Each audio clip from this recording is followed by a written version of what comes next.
사무엘하 16장 15절부터 23절까지 말씀입니다. 사무엘하 15장 맞죠? 죄송합니다. 16장 15절인데 15장으로 했어요. 죄송합니다. 16장 15절부터 23절. 제가 가진 성경 구약 성경 490페이지입니다. 사무엘하 16장 15절부터 23절까지 말씀입니다.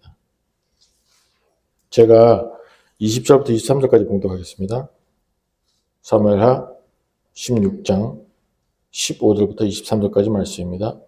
제가 20절부터 23절까지 봉독하겠습니다. 압살롬이 아히도벨에게 이르되 너는 어떻게 행할 계략을 우리에게 가르치라 하니 아히도벨이 압살롬에게 이르되 왕의 아버지가 남겨두어 왕궁을 지키게 한 후궁들과 더불어 동침하소서. 그리하면 왕께서 왕의 아버지가 미워하게 된 바를 온 이스라엘이 들으리니 왕과 함께 있는 모든 사람의 힘이 더욱 강하여지리이다 하니라. 이에 사람들이 압살롬을 왜 옥사하게 장막을 치니 압살롬이 온 이스라엘 무리 눈앞에서 그 아버지 후궁들과 더불어 동침하니라. 그때 아히도벨이 베푸는 계략은 사람이 하나님께 물어서 받은 말씀과 같은 것이라.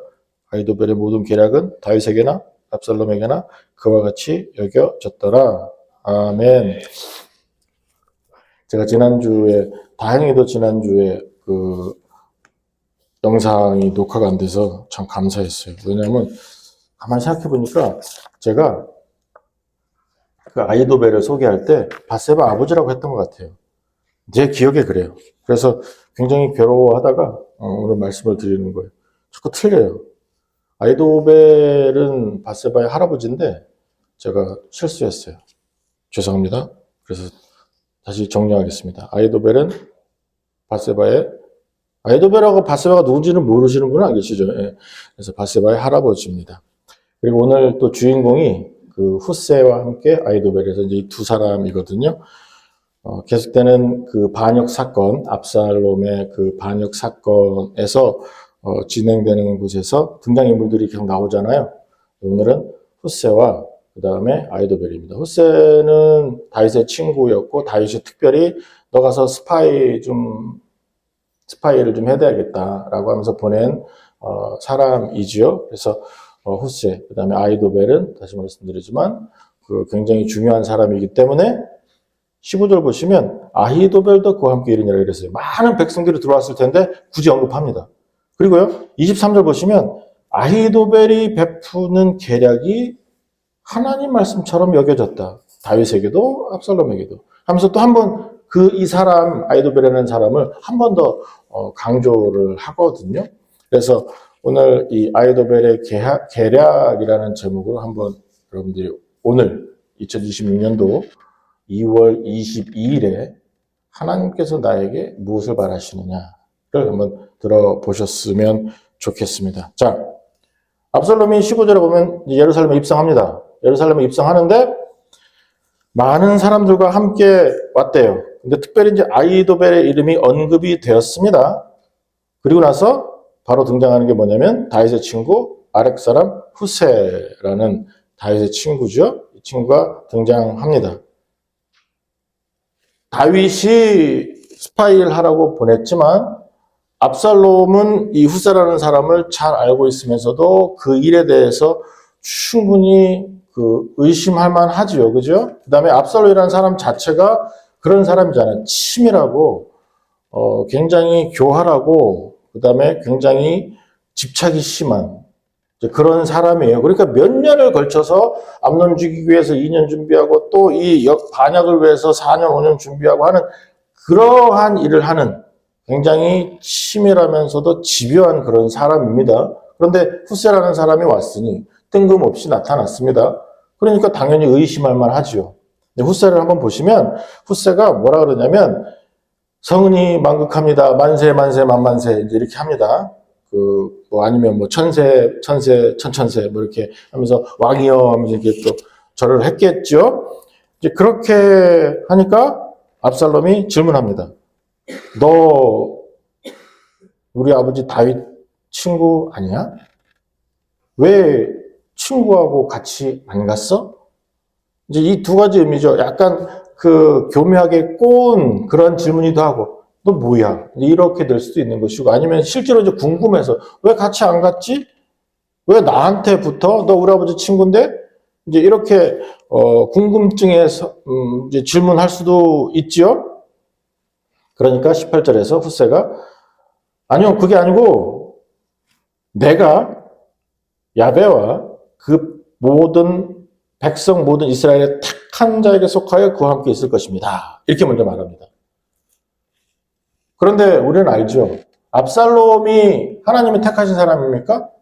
압살롬이 하나님께 갔다는 말 하나도 없고 그다음에 스스로 반역을 일으킨 거 맞죠? 그리고 다윗이 하나님이 택한 사람이고 우리는 성경 전체를 지금 보고 압니다.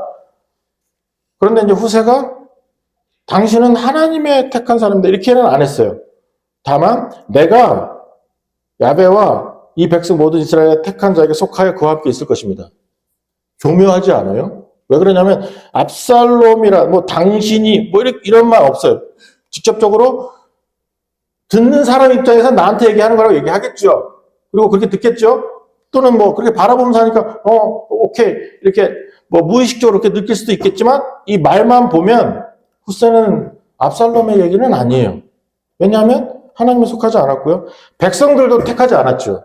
우리는 이미 알아요. 15장에서 사람들이 뭣도 모르고 그 압살롬을 쫓았거든요. 때문에 압살롬이 왕이 되기를 바랬던 사람은 몇 명 안 돼요, 사실. 그냥 어중이 떠지게 하면서 따라온 사람들이 다 이제 대부분이거든요. 이거는 15장에 적혀 있죠. 그 일을 알지 못했다라고 적습니다. 그리고 나서 후세가 의도적으로 얘기하는 거예요. 너 왜 왔어? 그러니까 하나님이 택한 사람 그리고 또 사람들이 이스라엘이 택한 사람을 따르는 게 맞지 않나요? 교묘하죠. 뭐 듣는 사람도 기분도 좋고요. 또 나한테 얘기하는갑다 이렇게 하니까.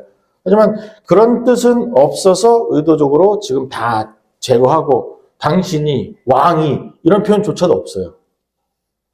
또 하나는 또 재밌는 게 뭐냐면 19절에 보시면 이제 내가 누구를 섬기리까?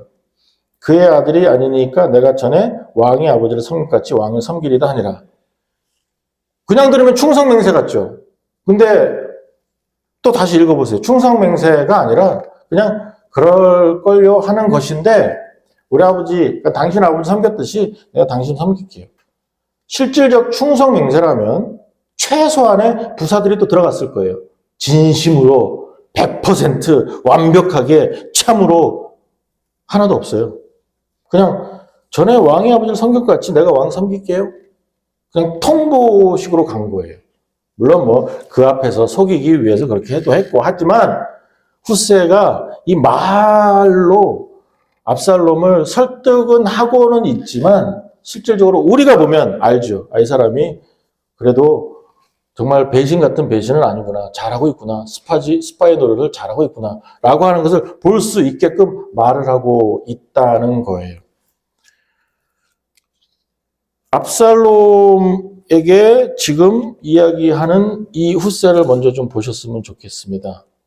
후세는 지금 정확하게 압살롬에게 충성 맹세하지 않습니다. 그리고 물론 속이기 위해서 최선을 다하는 것이고 스파이 맞지만 여전히 또 압살롬에게 신임을 얻어야 되기 때문에 하는 거 맞아요. 그럼에도 불구하고 이 언어에서 태도에서 압살롬을 속이기에는 충분했을지 모르겠지만 그러나 다윗을 배신하지도 않아요. 왜 이게 중요하냐면 이 사람의 실제는 여러분의 신앙의 실제 모습은 다 태가 나게 돼 있어요. 반드시 나옵니다. 언어에서, 생각에서, 여러분의 움직임에서 다 나옵니다.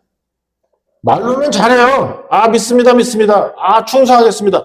엄청 잘해요. 하지만 무의식 중에서 나오는 내 태도는 못 고쳐요. 티 나요. 때문에 중요합니다. 지금 제가 이것을 말씀을 드릴 때는 그럼 다른 사람 보고 그렇게 하세요가 아닙니다. 우리 교회 첫 번째 표가 뭐죠? 나나 잘하자입니다. 맨날 잊어먹으면 안 되는데 잊어서 잡수시면 이게 좀 그래요. 나나 잘하자. 이게 첫 번째 우리 교회 목표입니다. 나나 잘하자. 아유, 한번 해야 되겠다. 따라하세요. 나나 잘하자. 누군가가 뭐가 좀 감정이 많이 들어간 것 같은데? 저도 잘할게요. 하여튼에 뭐, 나나 잘하자.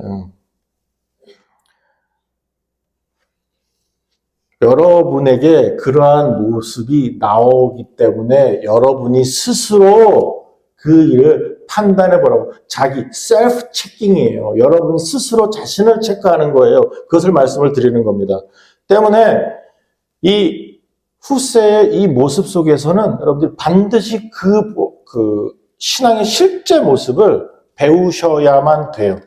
그래서 오늘 여러분들이 나는 신앙이 맞는갑다 라고 확신도 하셨으면 좋겠어요. 만약에 이 후세처럼 실제 신앙으로 다윗에게 충성하고 있다는 이 모습을 정확하게 갖고 계시다면, 나는 하나님만 믿고 하나님께만 충성하는 사람이라고 정확하게 자신을 인정하실 수 있으시다면 일상을 보시자고요. 아니, 뭐 말만 하면 이 표현은 조금 그 지하 세계의 표현일 수도 있는데, 뭐 말만 하면 삐져요. 뭘 못해. 이거는 내 얘기하는 거예요. 또 옆에 쳐다보고 그러지 마. 제발 좀 그런 거 좀 하지 마. 좀 내 얘기 좀. 아, 정말로. 주연은 또 아니지. 뭐 내가 그렇다고 그렇게 나쁜 사람이요. 또 뭐, 참 이상하네. 아, 잠깐만요. 냉수 먹고 속 차리고. 자, 신앙인입니다. 믿습니다. 주여주여합니다. 예배도 와요. 헌금도 잘 드려요. 잘해요. 그런데 결정적인 부분에 가서는 신앙을 배신하고 하나님을 배신하고 예수님을 배신해요. 어떻게 해요? 세상을 봐요. 분노해요. 두려워해요. 외면해요. 그러면 신앙인 아니거든요. 여러분을 스스로 비추어 보세요. 정말로 내 속에 예수님에 대한 사랑이, 교회에 대한 사랑이, 성도들에 대한 사랑이 존재하는가? 있나 없나를 한번 보시자고요. 어떤 아내, 그러니까 60이 넘은, 저보다 이제 더 많은 저 어머니, 아버지 뻘 되는 분들이 얘기하는 거예요. 그 여성분들이. 그랬을 때 그 여성분들에게 얘기할 때 최고의 복된 여성은 누군 줄 아세요? 남편이 죽은 사람. 혼자인 사람이 최고의 복을 누리고 있는 거예요.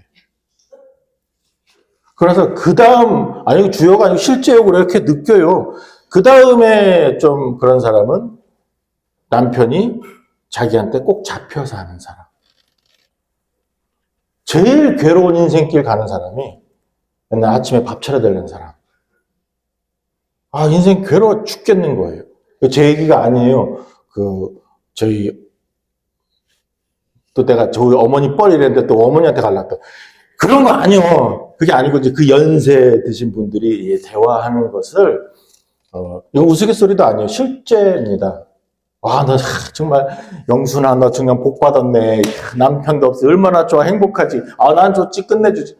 야, 난 죽겠다. 맨날 아침 차려달라 그런다. 야, 이거는 맨날 굳이 왜 하루 3끼를 집에서 먹냐. 아, 나 정말 죽겠네.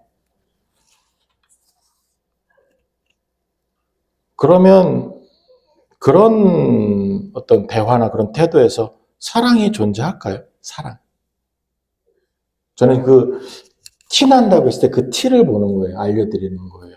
하나님을 사랑한다고 하면서 하나님의 인격을 배우지 않고 하나님께 가하지 않고 하나님이 창조주시고 하나님이 절대자시고 하나님이 인도자시고 하나님이 왕이라고 고백하시고 나서는 집에 가서는 온 세상 걱정 혼자 다 해요. 잠을 못 자요. 밥이 안 넘어가요. 주의 이름으로 염려하니까. 그러면 여러분들은 하나님을 믿지 않는 것과 같은 겁니다. 티가 안 나죠. 그죠? 그런데 하나님을 믿었을 때 정말로 믿는다면 이건 확실합니다. 티 나요. 어떠세요? 우리 그 홍재 집사님 티 나요? 이뻐지는 거 보면 만들기는 하는 것 같은데 그리고 나서 그 박스만타도 한번 봐봐요. 티 나나 안 나나 한번. 뭐 자기들끼리 할 수 있는 거잖아요, 그죠? 성도들끼리 하지 말고. 자, 그 다음에 자 후세는 그래서 고민을 굉장히 많이 했어요, 사실. 이곳에서 여러 가지 방면으로 또 설명을 하는 목사님들도 설교들이 굉장히 많이 있었어요. 그래서 제가 이것도 찾고 저것도 찾고 하다못해 뭐 전과가 아니죠. 그 뭐지 백과사전도 찾고 이렇게 성경 백과사전 하면서 고민을 했는데 결국 후세는 그래도 거짓말은 하질 않았고 다윗에 대한 그런 충성은 놓치질 않았지만 그렇다고 해서 또 압살롬에 가서 심각한 거짓말은 또 하지 않았고 그다음에 또 스파이 되기 위해서 열심히 압살롬을 속인 건 맞는 것 같아요. 자, 그 다음에 아히도벨이 있어요. 20절입니다. 압살롬이 아히도벨에게 이르되 너는 어떻게 행할 계략을 여기서 이제 계략이라 그러죠. 플랜인데 가르치라 그랬는데 이 가르치라는 것은 뭐냐면은 티칭한다 이렇게 선생님이 학생 가르치 그게 아니라 나한테 조언을 좀 해줘 이거예요. 카운슬이거든요. 나한테 조언 좀 해줘. 모략가고 계략가니까 이제 그렇게 하면서 자기가 왕이 됐기 때문에 이제 왕권을 강화해야 되면 이제 앞으로 또 어떻게 해야 되는지 플랜도 쭉 있을 거 아니겠습니까? 그래서 지금 나한테 좀 알려주세요 라고 했어요. 아히도벨에게. 그랬더니 21절 보시면 아히도벨이 압살롬에게 이르되 왕의 아버지가 남겨두어 왕궁을 지키게 한 후궁들과 더불어 동침하소서. 그리하면 왕께서 왕의 아버지가 미워하는 바 됨을 온 이스라엘에 들을 것입니다. 왕과 함께 있는 모든 사람들이 힘이 더욱 강하여질 것입니다. 22절에서 그러니까 사람들이 압살롬을 위해서 옥상에 텐트 치고 압살롬이 온 이스라엘 무리 눈앞에서 그 아버지 후궁과 더불어 동침하니라. 야, 이런 생 양아치 같은 개망나이가 어디 있어요? 그런데 그것을 계략이라고 지금 압살롬한테 또 아히도벨이 제안을 합니다. 또 20절에서 죄송합니다. 21절에서 이야기하는 이 계략은 당시 중동 지역에서는 그렇게 하는 것이 보편적인 문화였다고도 하더라고요. 그러니까 다윗도 좀 그래요. 15장에 가면 15장에서 보셨죠? 10명을 남겨두거든요. 왜 다 안 데리고 가고 10명을 남겨뒀어요? 고급 치다가 버리는 패거든요. 피. 물론 피박 광박해서 피도 좋은 거지만 어쨌든 버리는 패예요. 왜 10명이나 그렇게 했을까요? 그러고 나서 그것을 봤으니까 잡았겠죠. 잡아서 이제 가둬놓거나 그랬겠죠. 그러고 나서 바로 그 사람과 더불어 동침하세요. 후궁이지만 아버지 후궁이기 때문에 엄마 뻘이잖아요. 족보로 따지면. 그런데 동침하세요. 거기도 어디서 하냐면 치산 인생 옥상에서 장막을 쳤다 했어요. 이 옥상이 어떤 옥상이겠습니까? 다윗이 밧세바 봤던 옥상일 거 아니에요. 왕궁의 옥상이니까 뭐 여러 개 있었겠습니까? 물론 층층 있었겠지만 왕궁이니까 그 자리겠죠. 거기다가 텐트 치고 다른 사람이 다 보도록 만들어 놓고 후궁들과 동침했다 적습니다. 걔들도 이렇게 안 해요. 그런데 그렇게 합니다. 압살롬이 또 누구예요? 다말이 암논한테 강간당하고 나서 그게 억울해서 2년 동안 이를 갈다가 암논을 죽인 사람이 압살롬이. 자기 동생 강간했다고. 근데 지는 다른 사람 다 보는 백주 대낮에 그 짓을 하네요. 그리고 나서 아히도벨이 왜 그렇게 했냐면 그렇게 되면 당신이 왕인 것. 더구나 다윗 왕의 후궁들을 그렇게 여러분들이 당신이 욕보였기 때문에 당신이 얼마나 강한지 아버지보다 뛰어난지 온 이스라엘이 알 겁니다. 그러면 그거 보고도 또 따르는 모든 역적 무리들도 다 같이 알 겁니다. 그러니까 22절에서 이해 전 이해하는 이 표현이요. 참말로 그걸 또 따라해요 또. 근데 더 재밌는 게 23절에서 당시의 아히도벨의 말은 하나님 말처럼 여겨졌더라. 아이고 참. 이게 사람의 계략들이거든요. 사람의 계략. 2025년에 우리는 보고 봤잖아요.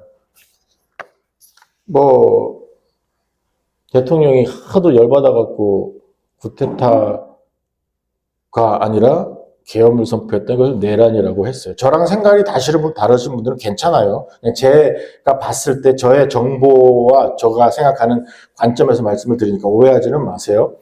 근데 상황은 뭐냐면 이제 그런 식으로 해서 대통령을 몰아냈어요. 그리고 나서 자기들이 정권을 잡았어요. 그러고 나서 하는 일이 뭐였어요? 대통령 창피주기였죠. 빤스바람으로 감옥에 갇혔는데 그것을 끌어내리는 것을 생중계합니다. 대통령을. 그다음에 재판 모든 과정을 생중계했습니다. 잡혀가는 것, 그 방통위원장 그 사람은 그 정도의 위치는 공직자라면 다 지하실로 댕기게 만들어 놨어요. 지금까지 30년, 40년, 50년, 60년 됐도록 한국에서는 그렇게 했습니다. 안 보여줬어요. 그런데 수갑 찬 것을 보여줬어요. 포토존에 세워버렸어요. 대통령도 그렇게 하기 위해서 끝까지 그렇게 잡아가겠다고 하면서 경찰 투입하고 군인 투입하고 그렇게 했어요. 왜요? 그래야 내가 저 사람의 부정한 정권을 내가 지금 바로 취득했기 때문에 나는 지금 옳은 사람이야 라고 하는 것을 보여주고 싶었거든요. 이것을 뭐라고 부르냐면 생쇼라고 부르는 겁니다. 그런데 그런 일이 벌어졌고 지금도 벌어지고 있죠. 대통령이 그래도 잘해보겠다고 사람 한 사람 죽인 사람 없고 다친 사람 없어요. 그런데 사형을 구형했고 검사는 이제 이렇게 해주세요 하면서 구형합니다. 그러면 이제 판사가 선고를 합니다. 무기징역을 선고했죠. 물론 그 사람 양심이겠죠, 뭐. 상관없어요. 하지만 그렇게 하는 이유는 뭐냐면 자기의 정권을 확실하게 하기 위해서. 이것을 다시 말씀드리지만 생쇼라고 부르는 겁니다. 자기의 정권을 위해서. 전혀 거기엔 정의와 아니면 정당함과 아니면 바른 모습, 이념조차 거기 없어요. 이익만 존재한대. 이익. 왜? 내 정권이 안전해야 돼. 확실해야 돼. 또는 정권이 정당한 거야. 라고 하는 것을 보여주고 싶거든요. 그러니까 모든 방송은 다 틀어막고 자기한테 싫은 소리 하는 사람 다 잡아가고 그리고 나서는 요즘 또 더 재밌죠? 웬 예능들이 이렇게 많이 튀어나와요? 근데 무당들 예능도 있는 거 보셨어요? 저는 이렇게 TV 채널 돌리다가 눈물이 다 나더라고요. 아, 이놈의 나라가. 우리는 어디 가라 그랬죠? 여기 해주는 우리 그 천집사님 안 계시. 천스님, 우리는 천스님 얘기해줬는데 우리 어디 가랬죠? 무당들한테? 어느 자기 동네가 저기 모르는 거야. 공촌동 심곡동. 근데 TV에도 나와요. 무당들이 나와서 서바이벌 게임을 하더라고요. 무당들이 누가 더 잘 맞히나? 해라 정말. 아유. 왜요? 사람들 눈과 귀를 가리게 해요. 교회는 핍박하면서 그거 사람들이 못 듣게 해요. 지금 그러고 있거든요. 왜? 정권 강화를 위해서. 전두환 대통령 때 맨날 TV 틀면은 딱 나오죠. 항상 첫 멘트가 전두환 대통령 이렇게 나오잖아요. 나만 한국 살았지 그때. 그래, 오케이, 알았어요. 그런 일이 있었어요. 그리고 나서 제가 87년도에 군대 갔어요. 그리고 나서 훈련소 마치고 딱 자대 배치 직전에 갔을 때가 언제냐면 6월 달이었어요. 가서 뭐 했는 줄 아세요? 가서 데모 진압 훈련했습니다. 제가. 나 아니죠. 500명이 같이 했으니까. 어쨌든 우리가 데모 진압 훈련했어요. 6.3이나 인천 사태나 그런 거 다 아실 거예요. 그때입니다. 87년도가. 그리고 나서 이제 딱 투입되기 직전에 이제 스탑됐어요. 왜냐하면 나라에서 막았죠. 공수부대가 일단 사고 쳐놨는데 80년도에 87년도에 해병대가 들어가면 이거는 감당 안 될 것 같거든요. 이거 진짜로 그렇게 나왔어요. 공문도 있어요. 제가 말하는 뭐 동화책 얘기도 아닙니다. 그리고 나서 스탑은 됐지만 그 훈련하면서 땡볕에 정말 더웠거든요. 그 땡볕에 모든 거 다 쓰고 방독면까지 쓰고 몽댕이 하나 들고 그다음에 방패 들고 이제 훈련 받는 거예요. 그때 그 500명이 가지고 있는 생각이 딱 하나였어요. 데모하는 놈들 다 죽인다. 진짜로. 뭐 나라요? 북한이요? 아무 생각 없어요. 이유는 뭔지 아세요, 그러면? 더워서도 아니고요. 내가 지금 휴가를 가야 돼. 휴가를 못 가잖아요. 아, 참나, 이 짓 하느라고. 데모하는 애들 때문에 딱 그거 하나 있어, 이유가. 뭐 굉장히 대단한 거 있는 것 같아요. 아, 내가 국가를 위해서, 뭐 정부를 위해서, 아, 충성해야지. 에이, 그거 다 없어요. 아니, 지금 더워 죽겠는데 집에 가야 되는데, 아, 참나, 이게 뭐 하는 짓이요. 그거 딱 하나 있어요. 그래서 가지고 있는 게 뭐예요? 나가서 다 죽인다. 정말로, 정말로. 아마 진짜 나갔으면은 몇 명 죽었을지도 몰라요. 그때 그 광주처럼. 정말로 그렇게, 그 사람들도 그런 식으로 나갔거든요. 공수부대 애들도. 그런 식으로 나갔지, 뭐 절대로 뭐 나라를 지키겠다, 막 다 위에서 꾸며내는 거예요. 그 윗대가리, 지네들 정권 강화하려고. 딱 그거 하나밖에 없어요. 그 다음에는, 요거는 비밀이지만 그냥 이해하고 들으세요. 그것도 87년도예요. 87년도가, 88년도가. 노태우 대통령 선거 때가 언제예요? 김영삼 대통령하고 김대중 대통령하고 같이 통합했다가 깨지고 나서 바로 이제 그 다음에 선거 있었거든요. 몇 년도고? 근데 하여간에, 우리는, 네? 그것도 87년이에요? 그때가 겁니다. 근데 11월 달에 하여튼 투표를 했는데, 투표를 할 때 어떻게 했냐면, 다 한 곳에 모여서 투표를 하다. 부재자 투표. 군인 부재자 투표. 투표를 하는데, 가서 투표를 이렇게 도장 꼭 찍잖아요. 칸막이가 쭉 찍고 가서 우리는 뭐 했냐면은, 검사를 맡았어요. 누구 찍었나? 2만 명이. 진짜 검사를 했어요. 딱 가서 검사를 했는데, 만약에 김영삼, 김대중, 김씨 이름만 나와도 당연히 그 부대는 바로 시찰 나갔어요. 밤새 괴롭혔어요. 그 앞에서는 뭐라 안 했는데, 얘는 아직 정신 상태가, 이거는 완전히 공산주의자, 이러면서 반은 죽여버렸어요. 부대 전체를 다. 걔 때문에. 그래도 뭐, 끝까지 찍는 사람은 대단해요. 저는 누구 찍었을 것 같아요? 검사 맡았을 때. 제가 겁이 얼마나 많아요. 아니, 안 찍었긴, 나 그렇게 할 그 감이 못 돼요. 당연히 1번 찍어야지. 나는 하려는 거 다 해. 참. 그래갖고 나는 딱 했더니, 딱 보더니, 잘했어. 감사해. 나는 하려는 거 다 해. 아버지. 이런 세상에, 우리 이런 세상에 살고 있는데, 여러분들이 이런 세상에서 동화되지는 않으셨으면 좋겠어요. 동조하지도 않으셨으면 좋겠어요. 정말로 바르게 바라보셨으면 좋겠습니다.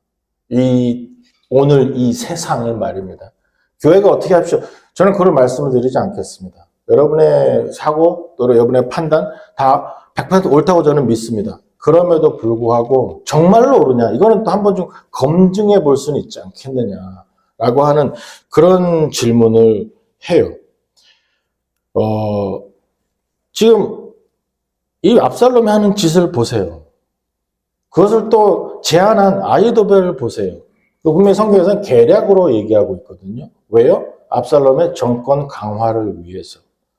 정말로 처절하게 악한 일을 했잖아요. 저는요, 다말 생각하면 가슴이 저리저리 하고요. 이 10명의 후군은 뭔 죄가 있어갖고 나무랬다고 남고, 뭐 나무랬으니까 남아야지 어쩌겠어요. 또 남았더니 또 이 짓거리를 당하네요. 성경은 좀 잔인한 것 같아요. 그런 부분에서는 너무 좀 그래요. 왜냐하면 이 사람 이름들도 안 적어놓고 그냥 10명 이래 버리니까 참 그래도 우리 딸들인데 참 속이 상해갖고 정말 이거 압살당할 놈이요. 압살당할 롬이라 그랬어요. 롬 이런 롬. 그 시바보다 더 못해 이거는. 근데 모든 사람이 보는 앞에서 그런데 그 옥상이 어디라고요? 밧세바를 보았던 다윗이 서 있었던 그 옥상입니다. 근데 12장 보세요.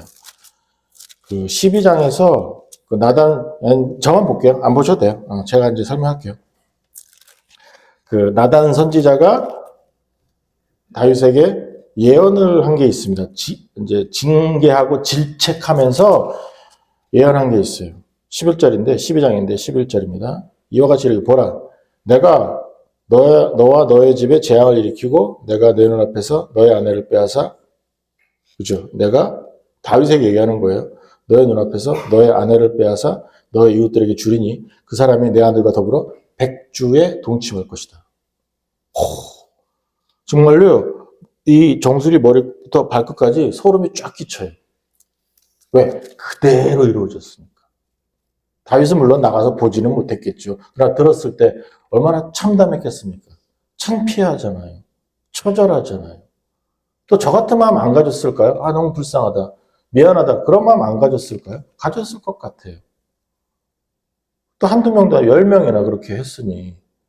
아, 참. 그런데 그것이 이미 하나님께서 저주를 하신 또는 다윗에게 보여주는 죄의 결과에 대해서 알려주시는 그 내용 속에 그대로 들어가 있어요. 무섭지 않습니까? 죄의 결과 무섭습니다. 죄는 우리가 안 지을 수는 없겠죠. 그렇죠? 하지만 결과는 여러분들이 책임지는 거예요. 다시 강조하겠습니다. 하나님께서 죄에 대해서 벌 주시지는 않아요. 성도에게는 징계 없습니다. 왜냐하면 예수님께서 다 용서해 주셨기 때문에. 다윗에게도 하나님께서 말씀하셔요. 너의 죄, 내가 용서했다. 내가 용서한다. 근데 네 아들은 죽을 거고 너는 네 가문에 피가 끊어지지 않을 거고 칼로 망할 거고 네 아내들은 네 보는 앞에서 참 어려운 일을 당할 거야. 라고 하는 말씀을 하셔. 왜? 죄의 결과니까. 이건 여러분들이 두려워하셔야 돼요. 또 하나는 뭐냐면 이 하나님께서 12장에서 말씀하신 것과 그 다음에 지금 이 16장에서 벌어진 내용이 그러면 그대로 1대1로 딱딱 연결되는 그런 사건입니까? 그건 아니죠. 그죠? 그 사건 맞아요. 그러나 또 아니죠. 무슨 말이냐면 가룟 유다를 한번 생각해 보세요. 가룟 유다. 예수님께서 구원 사역을 이루시기 위해서 성육신 하셨고 그 다음에 이 땅에서 사셨고 제자도 세우셨지만 결국에는 잡히셨고 고난 받으셨고 십자가에 달려서 돌아가셨습니다. 그리고 부활하셨습니다. 이것은 안 변해요. 그런데 예수님께서 잡히실 때 큰 일을 한 사람은 누굽니까? 가룟 유다거든요. 그러나 그 가룟 유다가 태어날 때부터 그러면 그렇게 지명당해서 그 일을 수행했을까? 만약에 그랬다면은 가룟 유다는 하나님의 상을 받아야죠, 오히려. 하나님의 일을 이루었으니까. 그러나 그렇지 않지요. 그리고 죄책감이 결국에는 마귀 때문에 그렇게 되었고 자기의 선택으로 죄를 지었기 때문에 예수님을 팔았기 때문에 결국은 자살하죠. 끝나죠. 인생 끝났죠. 즉, 내 삶 속에서 악한 일들이 벌어집니다. 그리고 악한 일을 하는 무리들이 있어요. 그러나 그런 사람들조차도 그러면 아주 창세전부터 예정이 되었고 내가 그런갑다. 그런 일은 없습니다. 이것도 여러분들이 꼭 기억하셔야 돼요. 유다가 악해서 그런 일을 하게 된 거예요. 그래서 벌 받는 거예요. 즉, 난 주의 일인데요. 주의 이름으로 하면서 주의 이름으로 나쁜 짓을 저지르고 하나님의 이름으로 하나님의 동기가 있고 하나님의 마음이 있고 큰 충성된 마음으로 죄를 짓고 나서 나는 괜찮다라고 나는 정당하다라고 생각하시는 분 계십니까? 그러면 그 자체가 나의 착각입니다. 그런 일은 벌어지지 않습니다. 악한 일을 할 때는 책임을 져야 돼요. 그러면 큰 그림 안에서 이거 주의 일인데요? 옳지 않아요. 제가 제일 황당한 게 뭐냐면 어떤 교회에서 그 연세 드신 분들, 길에 계신 분들 밥도 주고 그 다음에 오면 또 교회 예배 참석해갖고 잘 왔다고 비용을 지불하더라고요. 그래서 이제 사람을 모으면 많이 모인대요. 밥도 주고 돈도 주고 하니까. 근데 돈 줄 때 밖에다가 얘기할 때는 우리는 이분들에게 2만 원씩 넣어서 줍니다. 하는데 실제 그분들이 받는 돈은 18,000원이요. 왜요? 11조 띄고 주거든요. 지가. 아휴, 진짜 머리에 정말로 스파게티만 들어있는 것 같아. 아니면 쌀국수만 들어있는 것 같아, 머리에. 야, 대단하지 않아요? 주의 이름으로 그렇게 한대요. 그걸 뭐라고 부르냐면 사기라고 부르는 겁니다. 사기. 하나님의 이름을 한다며 나는 하나님의 이름을 뵙고 주님 앞에 나서 예배드리겠는데요. 괜찮잖아요. 사기치고 나서는 나머지 것은 절대로 다, 전부 다입니다. 다 정당화될 수 없습니다. 여러 사람에게 사기쳐서 돈을 많이 벌었네요. 11조를 크게 했어요. 교회가 받아야 합니까? 말아야 됩니까? 어떻게 생각하세요? 받아야지 돈인데 뭘 깊이 생각해 그런 걸. 드리는 사람은 자랑스러워할 필요는 없죠. 하나님 일을 할 때, 잘 들으세요. 하나님 일을 할 때 여러분도 그런 악한 일을 하는 그런 사명자, 그런 지팡이, 그런 사람이 되지는 마시고 또 하나님 일을 할 때 어떤 경우라도 우리 하나님은 불법과 편법 타협하지 않으십니다. 어떤 경우라도 하나님은 정직하게 하실 겁니다. 이건 하나님의 마음이고 하나님의 공의고 공정입니다. 세상 법도 하나님이 허락하셨으니까 있는 거 아니에요. 그러면 그것을 뛰어넘지 않습니다. 그런데 교회들이 자주 실패하죠. 실수하죠. 그래서 어떤 교회에서는 물론 절에서 잘 그러는데 그 기부금 영수증 할 때 헌금을 얼마 했는데 그 한 많이 좀 부풀려갖고 적어놓고 기부금 영수증 띄워주고 자기는 거기에 또 11조 받고 지어내는 거 아니에요. 그런 식으로 하면 교회가 뭐가 됩니까? 조폭이 운영하는 범죄 조직이 되는 거예요. 그러면 교회가. 하나님을 범죄자 만들어서 하나님을 공범으로 만들어버리는 거지. 하나님 이름 팔아서. 근데 우리는 자주 그렇게 해요. 하나님의 일이니까 거룩하니까 괜찮아. 그러면 아이도벨이에요. 그럼 여러분은 압살롬이에요. 절대로 불법 존재하지 않습니다. 여러분들이 어떤 일을 하실 때도 안 되면 뭐 돌아가라고 해요. 돌아갈게요. 그러나 많이 돌지는 마세요. 최선을 다하세요. 일 되게 하세요. 뭐 대출 받아보세요. 최선을 다하세요. 은행도 찾아가고 뭐 문턱이 닳도록 해보세요. 하라는 거 다 하세요. 근데 안 됐어요. 그럼 그만둬야지. 이거 아닌갑다. 하셔야지. 그런데 이제 주의 이름으로 기도하면서 주여 해갖고 사람 만나고 딱 해갖고 막 이렇게 뒤에서 사바사바 해갖고 막 이렇게 됐어요.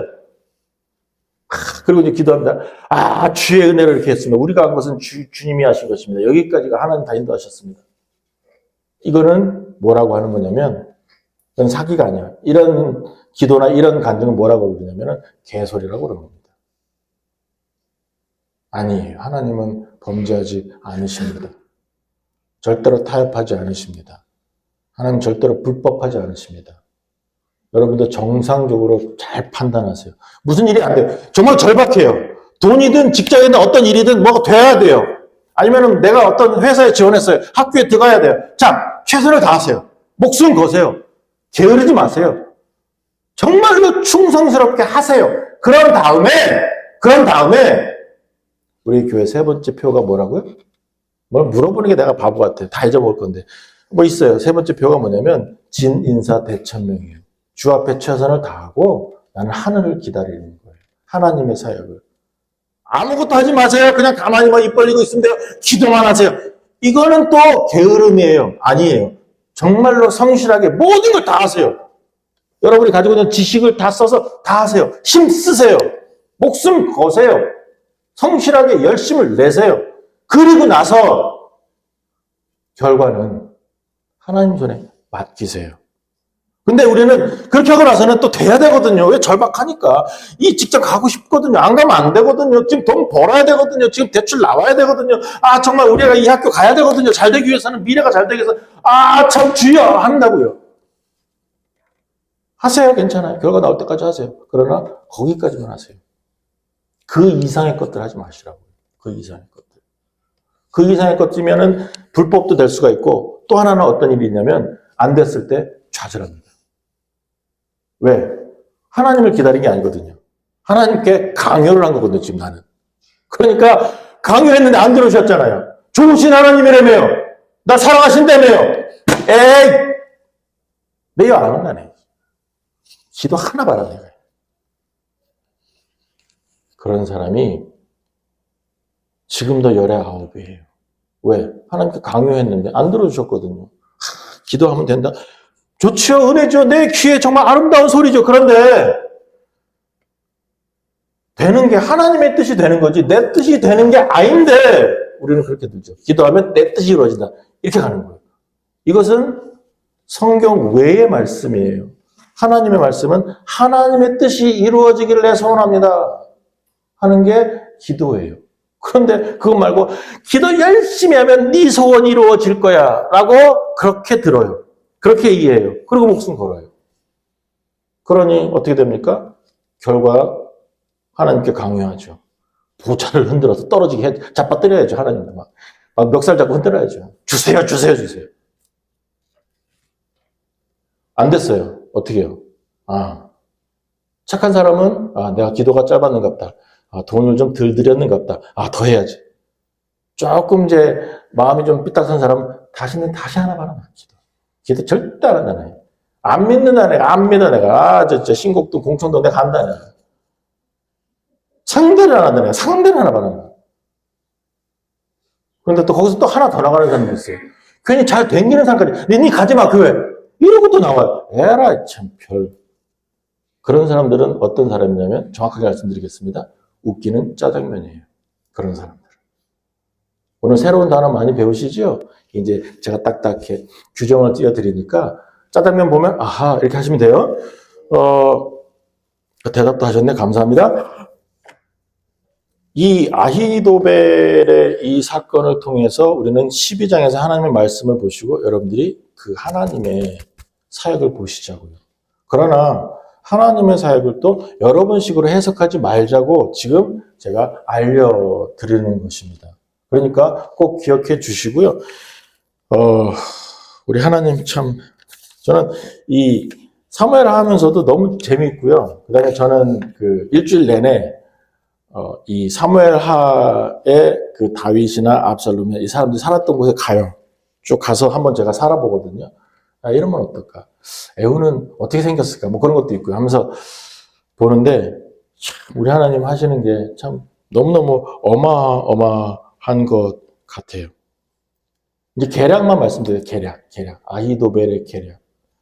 23절에 보시면 뭐라 그랬어요? 아히도벨의 그 말은 다른 사람들이 하나님의 말씀으로 여겼다라고 적었죠. 그렇죠?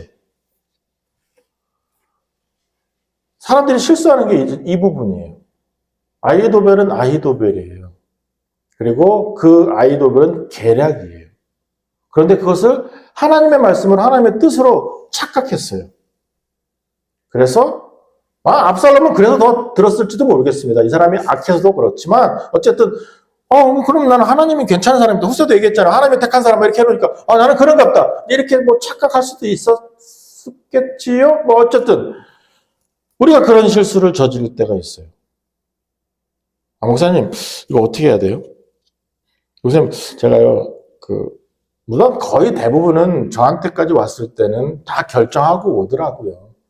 애들, 제 딸들도 그렇고, 아니면 뭐 여러분도 그렇고, 다 결정해놓고 저한테 오더라고요. 목사님, 제가 이것을 할 거예요. 말은 또 뭐 내가 뭐 결정해주면 그거 따를 듯이. 다 알아. 나도 다 알아. 안 따를 거. 하고 싶은 것도 내가 할 거. 근데 어쨌든 뭐 와요. 와서. 그래서 또 그냥 괜히 또 한마디 해주면 안 되면, 좋네요. 저는 다 좋으니까. 뭐 알아서 하는 거니까 뭐. 뭘 받으면 지가 받지 내가 받나. 뭐 다 알아. 그럼에도 좋아요. 뭐 이렇게 해요.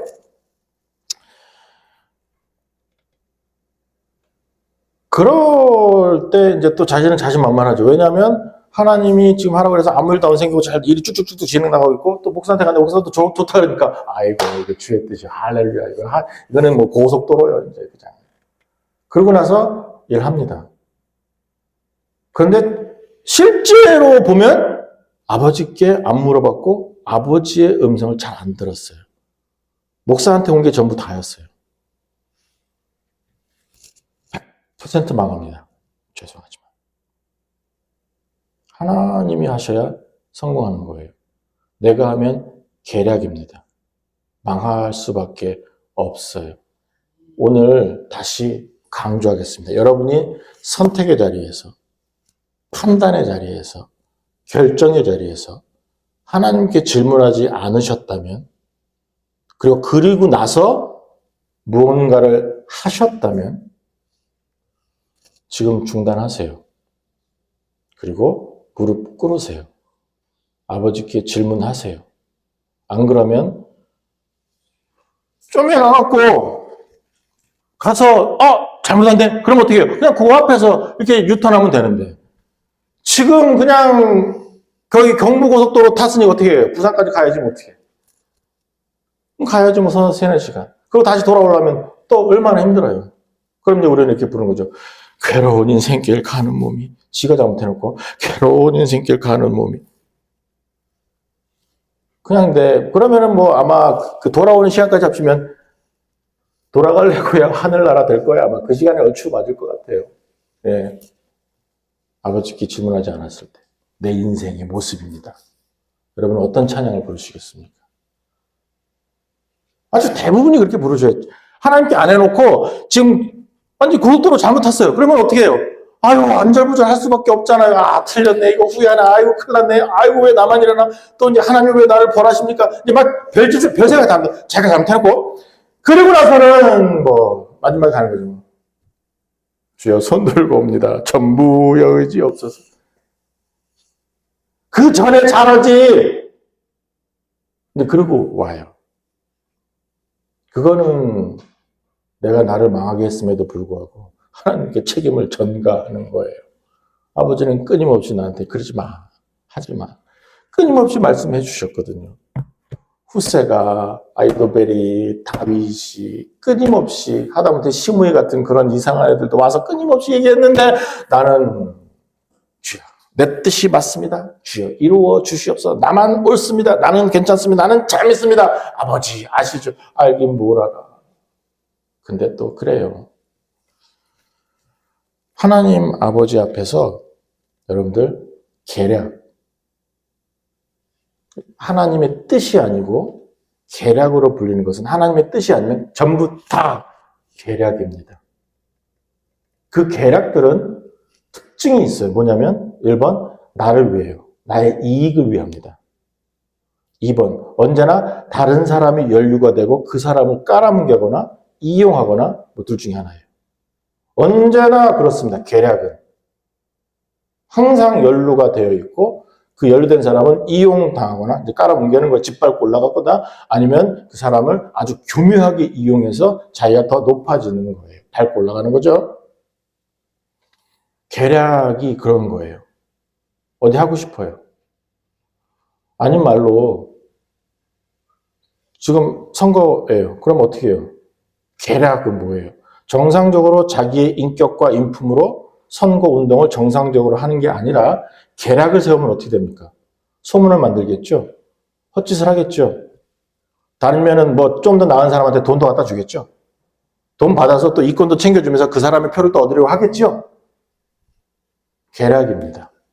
자기의 것을 얻기 위해서. 자기의 이익을 위해서. 예수님을 믿으면서 그래서요. 저는 그래요. 정치하는 사람이 예수님을 믿을 수 있을까? 저는 불가능하다고 생각해요. 부자가 예수님을 안 믿을 가능성이 99%라면 정치인은 100%일 것 같아요. 제 생각이에요. 양해하시고 여러분은 그런 계략 속에 계시지 않으셨으면 좋겠습니다. 또 계략을 안 따르셨으면 좋겠어요. 그런데 성도들이 잘하는 계략은 뭔지 아세요?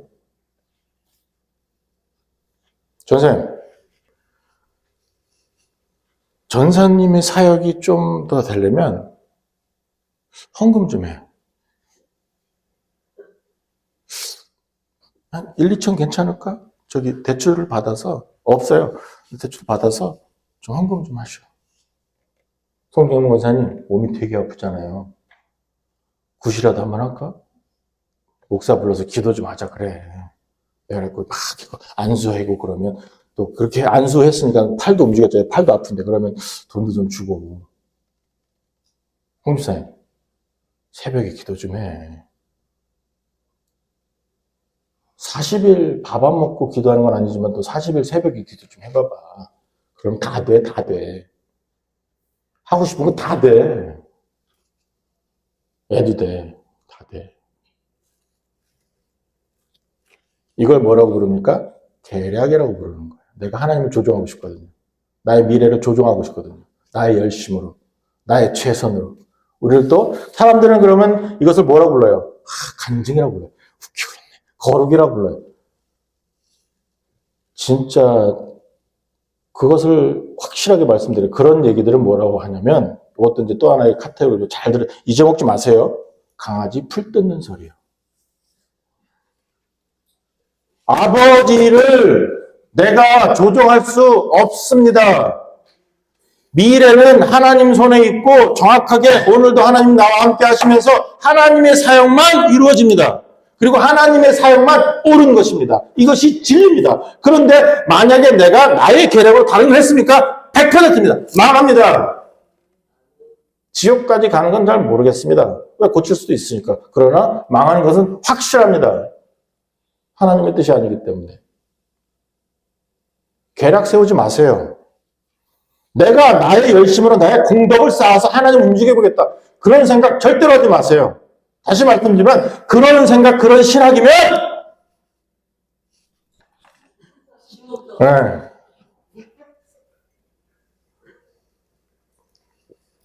예수님은 그거 안 바라셔요. 하나님은 그거 안 바라셔요. 하나님은요. 너희가 믿음 가지면 오직 믿음으로만 하나님을 기쁘시게 해드릴 수 있고 그 믿음만 있으면 하나님이 존재하는 것과 하나님의 상주신이심을 믿으면 끝내주는 거야. 끝. 뭐 이거 해라 저거 해라. 없어요. 그래서 사사기에서 끊임없이 죄 지은 사람 뭐라 그래요? 하나님을 잊어버린 사람, 하나님을 잃어버린 사람, 하나님을 떠난 사람. 이게 망하는 사람이라고 얘기했거든요. 사사기에서. 근데 우리는 자꾸 무당신학을 갖고 있어요. 무속신학도 아니고요. 무당신학을 가지고 있어요. 예수님 그렇게 믿지 마세요. 하나님이 지금 존재하고 지금도 나의 삶을 바라보고 계시고 지금도 내 옆에 계시고 나와 함께 하시는 거 믿으십니까? 이게 믿음이에요. 그 믿음으로만 천국 가는 것이고 그 믿음으로만 아버지 앞에서 내가 천국으로 살 수 있으며 그 믿음으로만 구원받습니다.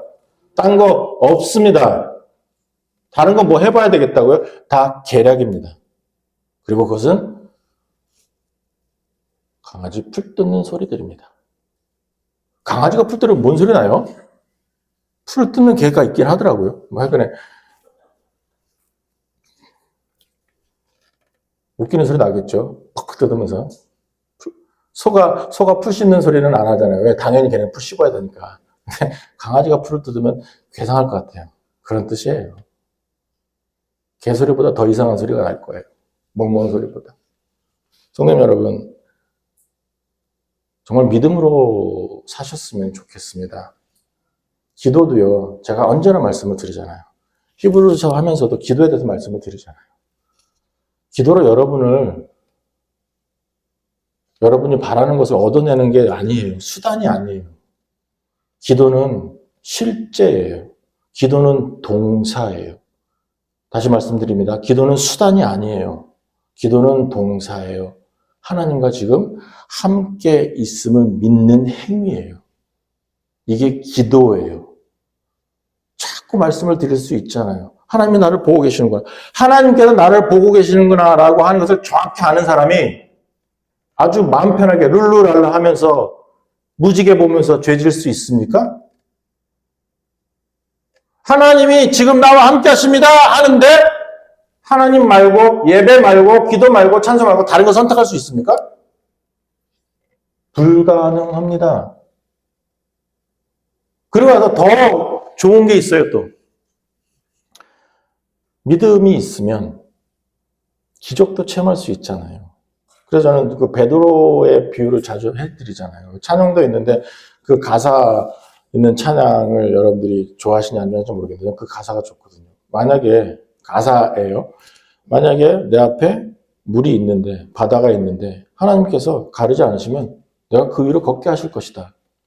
그러면서 베드로가 예수님이 걸어오시니까 다른 사람들은 와 비시다 그랬는데 베드로는 우와 예수님 나 물 한번 걷게 해주세요. 참, 뜬금없어요. 그죠? 약간 이제 4차원적인 사람 같아요. 막 이렇게, 제 베드로가. 제가 가서 한번 만났는데 좀 그런 사람이더라고요. 근데, 걷게 해주세요. 그랬더니 예수님은 또 나오래네? 어떻게 했어요? 배 밖으로 나갔어요. 풍랑 치는데 배 밖으로 나가는 것만큼 무모하고, 무지하고, 좀 미친 그런 일이 있습니까? 풍랑 치는데 바다에서 배 밖으로 나가는 거 죽으려고 작정한 것이지요. 그런데 그렇게 풍랑 치는데 예수님께 나오래요. 또 나가요. 어떻게 했습니까? 무료로 걷죠. 지구상에서 최초로 그리고 마지막으로 무료를 걸은 사람이죠. 기계 안 쓰고 과학의 힘 비르지 않고 기적이죠. 믿음이 그런 일을 만들어 줄 겁니다.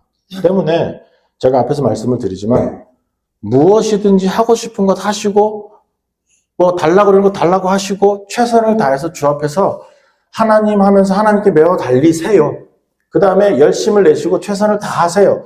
그 다음에 하나님께서는 여러분에게 해주시는 뭔지 아세요? 단순하게 결과만 보여주시는 게 아니라 여러분에게 우리 하나님은 매 순간 기적을 베풀어 주십니다. 그래서 여러분은 배 밖으로 나가면 예수님만 보면 무리를 걷는 거예요. 아버지 앞에서 그러면 믿는 게 재미있잖아요. 그렇지 않아요? 믿는 게 재미있잖아요. 그런데 그렇게 안 되고 맨날 간증하는 사람만 쫓아다니고 너도 저 사람처럼 됐으면 좋겠는데 나는 왜 안 되지? 그래 맞아 정성이 부족했는가 봐. 내가 기도하는데 목소리가 좀 작았는가 보다. 좀 안 되면 심하면 돈이 좀 적었는가 보다. 정말 내가 손을 좀 덜 빌렸는가 보다. 막 그렇게 첨배하고 막 일천번째 했었고 막 이렇게 엎드렸다가 하면서 막 걸어갖고 에라. 그러면 어디? 네, 가세요. 여는 그런 자리 아니에요. 여는 살아계신 하나님에서 하나님과 함께 교제하는 자리예요. 살아계신 하나님과 함께 내 인생을 같이 살아가는 이 나그네 길을 걸어가는 함께 숨 쉬면서 오늘도 사는 그 삶의 시간들이지 종교로 있는 것은 교회 아니에요. 성도 아니에요. 성도 되세요. 하나님과 교제 나누세요. 하나님 말씀 들으세요. 하나님을 체험하세요. 하나님 보세요. 그럼 여러분의 삶은 뭘로 채워지냐면 어떤 충만이 있냐면 기적이 충만해집니다. 다른 사람이 못 느끼는 행복, 감정적인 기적뿐만 아니라 여러 가지 방면에서 하나님은 기적을 베풀어 주십니다. 이거는 하나님의 뜻이에요. 또 하나님의 사역 믿고 내가 배 밖으로 나가면 무조건 기적을 경험하게 되어 있어요. 이것은 상식이에요. 달라요. 성도가 말입니다. 그런데 우리는 뭘 좋아합니까? 오히려 아히도벨을 더 좋아해요. 그 계략이 더 마음에 들어요. 맞는 것 같잖아요. 다른 나라 다 그렇게 한다는데요. 그게 맞죠. 정권 수호하기 위해서 그게 맞잖아요. 그 다윗 쫓아내는 거 다른 사람이 보게 하려면 그게 좀 좋은 방법이잖아요. 이렇게 계략을 세웁니다. 성도는 아닙니다. 하나님 바라봅니다. 아이들 교육, 부동산, 돈 모으는 거, 아니면 건강, 행복, 주 안에 있습니다. 주 안에 있습니다. 주님이 관리하시면 끝내줍니다. 내가 하면 망합니다. 내가 하는 것은 계략입니다. 하나님이 하시면 기적입니다. 달라요. 때문에 이 하나님의 뜻으로 성도되는 삶으로 매일매일 기적을 체험할 수 있는 여러분들 되시기를 주님으로 간절히 축원합니다. 아버지 하나님 참 감사합니다. 주님의 이름으로 또 말씀 들었습니다. 알려주셔서 정말 감사합니다. 이제 하나님 아버지 앞에서 또 하나님의 성도다운 삶 살 수 있도록 저희가 간구하면서 머리 숙였사오니 주여 도와주시옵소서. 믿음으로 살겠습니다. 하나님 듣겠습니다. 하나님께 집중하겠습니다. 하나님과 함께 사는 것 알아차리겠습니다. 최선을 다해서 하나님 옆에 있겠습니다. 하나님 끊임없이 기적 베풀어 주시옵소서. 내 삶 만져 주시옵소서. 죄에서 떠나게 하여 주시옵소서. 아버지 안에서 정말로 이 땅에서 하나님의 뜻 안에 존재했기 때문에 성공하는, 성도로서 성공하는 삶 살아낼 수 있는 천복의 백성들로 우리 주님이 만들어 주시옵소서. 모든 말씀 우리 주 예수 그리스도의 이름으로 간절히 기도드렸습니다. 아멘.